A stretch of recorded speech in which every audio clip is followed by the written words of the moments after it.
Inaran na rin nila kuya yung drain plug kasi maya-maya isasalina na rin po nila ng bagong oil engine or engine oil, yung brum-brum natin. I think mukhang natagalan si kuya sa ganong paraan. So, ginawa niya, kumuha siya ng imbudo and sinalin niya na para di siya mahirapan and hindi siya ganun matagalan sa kanyang ginagawa. 12 seconds later.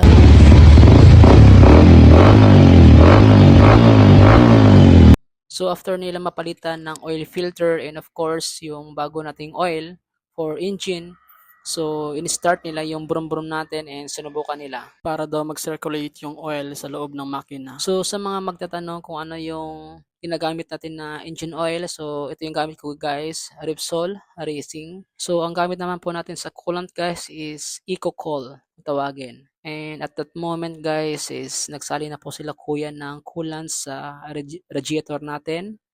And at the same time, mamaya-maya rin po is after nyan is maglalagay na rin po sila ng coolant dun sa may coolant reservoir natin. Akala ko talaga guys is maubos nila yung buong coolant na yan. So hindi pala. So sa case ng brum-brum natin is halos kalahati or kalahati ganun.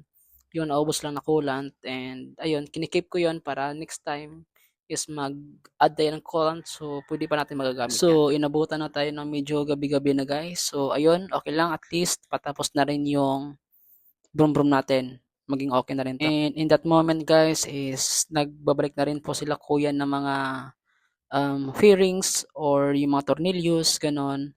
So, binabalik na rin po nila kasi patapos na rin po sila. Since medyo gabi na guys, and I think nahirapan sila kuya na ibalik yung mga tornilyos kasi nga walang nag-iilaw, ganon. So, ang ginawa ko, nag-voluntary ako para hindi naman sila nahihirapan and of course, para naman mabilis tayong matapos.